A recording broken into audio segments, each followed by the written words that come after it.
we got new spoilers. We're going to start with the one that I have just seen, which is a little bit out of, like, I haven't gotten a good look at it yet, so you're going to see some first impression on it for the most part. I know it's a 4-cost with triple blue influence, and it is called Yeti Pult. Okay, so this is 4-cost for a 4/1 Yeti. Summon, deal 1 damage to 3 enemies, and pay 7 and exhaust Yeti Pult to draw 3 cards, at which point you also stun Yeti Pult. Which, you know, I think pay 7... Okay, so first thing, wording-wise, pay 7 and stun Yeti Pult to draw 3 cards makes more sense. Like, I'm not sure why you would also add that you need to exhaust it. Like, you can just have stun be the cost, so as far as templating goes, I don't see that there's any reason to do that. This is not Magic the Gathering, so you don't need to have unusually complex templating. So that's like kind of a small strike against it. But beyond that, the card is pretty funny, and it does a lot of interesting things. So it deals 1 damage to 3 enemies, which means that it can trigger some abilities that have on-hit effects. Not that many things that are really important here, but if you manage to give Yeti Pult Deadly, or Lifesteal, or double damage, all of those things actually apply to what it is doing. And if it has some sort of infiltrate effect on it, which I don't think that it can have on it on the summon, then you'll get some cool stuff going on there, which is pretty interesting. Yeah, and I would think that it is pretty interesting as far as stuff goes. So, yeah. So Yeti Pult kills other Yetis most of all, which is pretty fun. It's kind of bad in particular for Skycrag decks. That stat line is very, very offensively oriented, but not very good at defense, which makes this card a little bit tricky to use. The really interesting thing about it is that if you can get it to survive, paying the 7 to draw 3 cards is a pretty good wind-up for killing a bunch of units. So what Yeti Pult is trying to offer you, and it is something of a trap, is something like 7 for 1 card advantage, where you play Yeti Pult, you kill 3 small units like Oni Ronins and Pyro Knights, and then later on in the game you pay 7, draw 3 more cards. All that cost you was just 1 unit. The big issue here is that it is very, very high on influence. 3 blue at 4 is almost impossible to generate unless you're in mono blue or something like very, very close to it. Like, you can generate this more often on 5 or 6 or later in the game. So like, there's some inflexibility to this card that makes it maybe not that good. And that's a little bit rough, but there are some things that I do like about it, and I think that most interesting about it is that it is usually a very good top deck. Like, it is just a card that actually does a lot of different things and can basically hit all sorts of different targets, do a lot of like crazy stuff. Like, I think there's probably some Johnny potential for this card, and you can play it and stun it, I believe, at the same time. Yes, you can. So for 11, you can play Yeti Pult, stun it, draw the 3 cards, deal 3 damage to different enemies, and still have a unit on board. So you get kind of like a really weird mono blue 8 of the Huru that is not quite as good, but is a little bit cheaper and a little bit more flexible. So kind of interesting in that ramp deck style, kind of interesting in the aggro deck style. Functions with other Yetis, so it can also do things like as you play it with a Wump party starter, it deals 1 damage to 3 different enemies, then it deals 1 damage to your opponent's face, and then it's a 5/2. How useful is that? Hard to say. Fairly interesting. I'm kind of interested in the fact that it can't kill its own Yetis. I actually kind of think that that would make some sense, but I don't know. There's some interesting things going on. Yeah, so I don't know what this card plays in, and that's kind of a good feeling. I have no idea where this card would go. I kind of like it in Huru ramp type stuff, so like we do have a New Tomorrow blue deck that would probably play Yeti Pult, because it's just kind of like a weird Channel the Tempest type trigger that you can play at 11, which is pretty cute. I think that like in sort of aggro-y type stuff, you got interesting things going on there. You could play maybe it with some time in Elysian and get some interesting things going on there, but I am not sure if this is actually a good card. I think it's just a super fun one. Regardless, it's an interesting design. There's a lot of interesting things that you can do with it, and I'm really curious to see the Johnny potential of this card. Pretty interesting overall. Okay. One thing that I've been meaning to do for a while, let's move this over here. There we go. So now that I'm actually looking at people, which is good. Okay, cool. So, yeah, Yeti Pult is neat. I'm not sure that it has anything crazy going on, but regardless, it's a fun design. and we will go ahead and move on to the next one. All right, Dillophix Stalker, a 2/2 killer. Summon you, look at the top card of your deck. You may put it on the bottom. So, yeah, like, not too bad. Actually, no, hang on a sec. I've got a better image of this, so we'll go ahead and pick that up. Okay, so this thing, the weird little dinosaur that could, as a small 2/2 killer, that's actually a really, really useful stat line. We don't have any small killers at the moment that are particularly useful. Dillophix Stalker kind of fills that role in a really good way. That means that you have better counters to Aegis units in particular. This is the card that you run when you're having problems with Bartholo decks, when you're having problems with Silverwing Familiars, when you're having problems with Snowcrest Yetis. It is not a great card in those situations because it does trade basically evenly.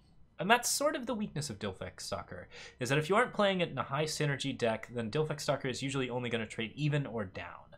But it has that summon effect, which is look at the top card of your deck, you may put it on the bottom, and that effect is something that you actually really want to pay attention to. Because the cards that actually do kill stuff and also trigger those summon effects are actually pretty powerful. Extract tends to be a very, very good card in these situations. Trailblaze has turned out to be fairly solid, or is it? It's not Trailblaze. Yeah, but the blue card has turned out to be pretty solid in this situation. Pummel has turned out to be pretty good. Excavation Assistant still doesn't see a lot of play, but that scry effect generally functions as a pseudo card draw and often can be evaluated as a card draw depending on what your deck is doing. So it is a lot of control over your deck and it's pretty beneficial to you. So yeah, I think it's kind of interesting in that respect. It is a good solid removal card for 3 in Time. It is proactive, which Time does not usually have a lot of access to, and it is a dinosaur, which means that you have some meaningful interactions with a lot of dinosaur-related shenanigans. In particular, Evelina Valley Searcher really, really likes Dillophix. Basically, Evelina plays on 2, Dillophix is now a 3/3, now it's suddenly trading a lot better. It's trading with Rakano 2/2s, it's trading with all of the different, like, sort of nastier stuff.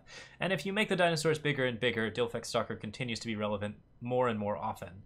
The thing that Dillophix Stalker really, really shines in, however, is Xenon killers, which is to say Xenon just mid-rangey decks and Xenon sort of aggressive decks, because you actually really want small-cost killer units in these decks, and recursive benefits on killer units are very, very high.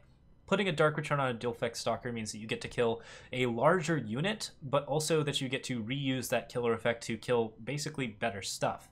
And the bigger that you get Dillophix Stalker, which is something that Xenon does very, very well, the more it basically becomes kind of terrifying. This card works really interestingly with Xenon Cultist. It works well with Dark Return. It works well with Revenge. Like, there are some interesting things that you can do with it on the Xenon side that I think are pretty relevant and pretty important. So the card is very utilitarian. It fills valuable holes in Time's sort of removal kit, and that means that Time just has more toolkits for it. I think that Dillophix Stalker is going to see a decent amount of play in a lot of different decks that need it for specific purposes. It is not a card that you typically play to define a deck unless you are playing dinos.deck, but there are quite a few places where you put this in and it actually just really is a serviceable way to remove a threat that you need to remove at 3.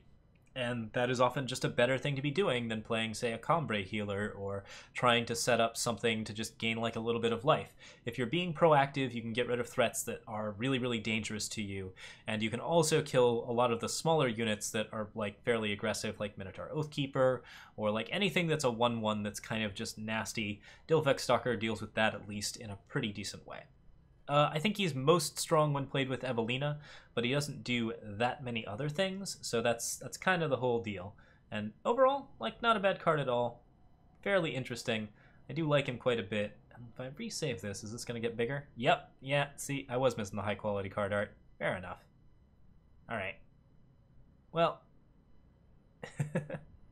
here we go. That's his big, scary face. Clever girl. Clever girl. Yeah, so this card's really fun. I do like it quite a bit, and it's a fairly neat little acid-spitting nonsense machine. I think it's got some interesting potential, particularly in Xenon, and that's good, because like one of the things we're going to be looking at for Horus Travers is some ways to improve Xenon as a deck archetype. I think it's one of the least played archetypes at this point. And getting it more options is going to be really, really relevant. So look for this in Xenon decks. It will play in other decks, in particular Elysian Dinosaurs, but I think that that's probably the place where it most likely fits. So yeah, really interesting. And there's another card that's going to fit very well in Xenon, but it's also going to fit in a lot of other decks that I really, really like. So let's go ahead and talk about that last one.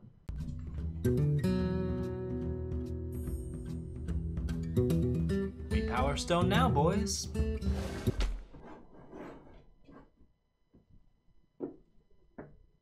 I love the Power Stone. It's so bad. Ooh, man. That turn 3 Jotun Frostmage was stone cold. Alright, so if Talir has the power and the time stones, and Curiox's Eye is the mind, and Zindil's Gift is the soul, then really all Roland needs to complete the Eternity Gauntlet is... Oh, Power Stone, I bet you really hurt when you are thrown. Why, that's right, John. At the low, low price of only 2 power, and with the ability to completely skip Power 3, this is one stone that you absolutely won't want to pass.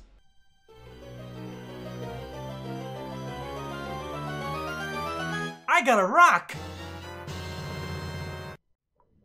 I like this card a lot. Alright, another runner-up for favorite in Horus Traver. This card is just straight ramp on a stick. It is a 2-cost relic that gives you +1 maximum power. So the comparison to Rampant Growth is made sometimes. It doesn't give you influence, but it is a way to get from 2 to 4 very fast, and that's actually really, really important. The thing about Time Ramp that has often made Time Ramp not as good in many situations is that Time has a lot of really good 4 drops. It has some okay 5 drops, it has some way better 6 drops. And like the 3 and 5 slots are a little bit on the weak side, and what Time really does well is skip from turn 1 to power 1 to power 3, and from power 3 to power 5. Power Stone is the first card that skips from power 2 to power 4, which is to say you play a Power Stone, you play a Sandstorm Titan. That's incredibly meaningful in terms of time-based aggro, time-based ramp. Like if you're playing time-based mid-range, Power Stone is the card that you want to get that setup going. The main thing that you have to worry about here is that it does not provide influence. So if you're not playing the necessary influence gaining cards, you're going to have a harder time with this. So for that reason, I think Power Stone really, really supports mid-range decks, but specifically it does not support Praxis mid-range decks, which are very, very heavily reliant on getting good Heart of the Vaults and good Predatory Carnosaurs. Predatory Carnosaur is actually fairly easy with a Power Stone, but Heart of the Vault is much more difficult to play early, which is kind of what you're trying to do with this. That being said, this card functions a lot better than Initiative Sands for a lot of these mid-range threats. You really don't care about playing stuff on 1, but playing something on 2 to actually get you to 4 is very, very relevant. And if it doesn't ever die, then that gets you into a pretty good position.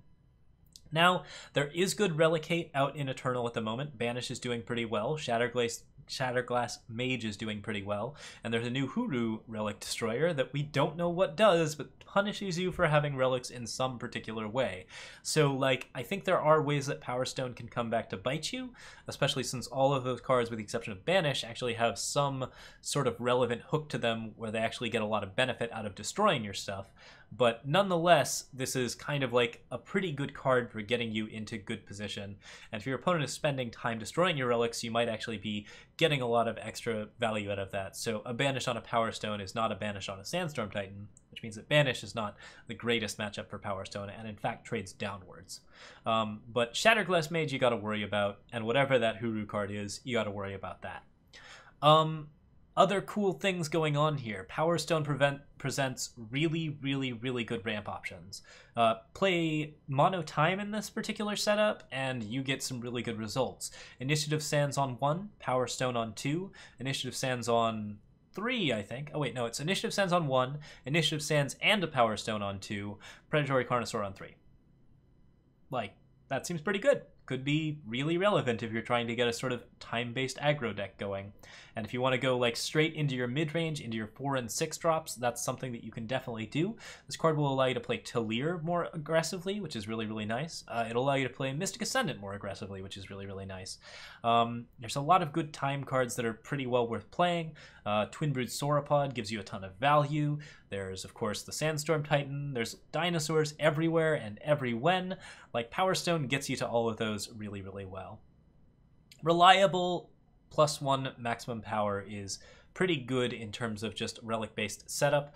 I really like this in the Xenon archetype with cards like Mask of Torment. If you want to go for like the sort of life gain-based Xenon ramp deck, I think that's a little bit more viable with Power Stone than it was previously. So that's kind of interesting to see and should be a pretty cool deck if it ever gets built.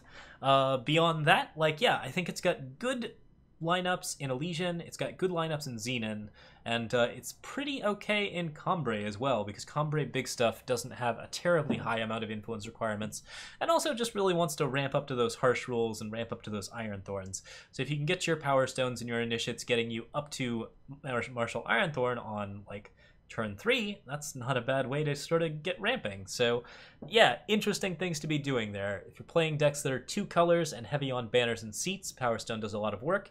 In 3-color decks, Power Stone is a little bit trickier, and that's the point where you might start weighing towards cards like Secret Pages for your ramp, which is something that time decks have a lot of different options for, fortunately. So yeah, interesting things, interesting things. Someone's mentioning time to Power Stone ramp into Spirit of Resistance. I think that's a terrible idea, just because Spirit of Resistance destroys your Power Stones, and you got to pay attention to that. But ramp into everything else is pretty fun. 8 of the Huru decks are quite willing to run this card, and I have many, many Tomorrow Never Dies lists that absolutely love it. So this is probably going to be one of my most played cards out of Horus Traver set, just because it fits into many different decks, and that's really important. So yeah, it's good stuff. Yeah, yeah, that was the joke. All right, so yeah, as far as I'm concerned, this card is just a super cool utility card that is one of the best things that you can be doing on 2 in time. It's easy to cast, it fits into a ton of different decks, it's very, very good for getting you into mid-range strategies, which time does really, really well. So you'll see a lot of different reasons to play this card, and I like it a lot. There's so many fun jokes, but it's a good time, and I'm pretty excited to see more of this card in particular.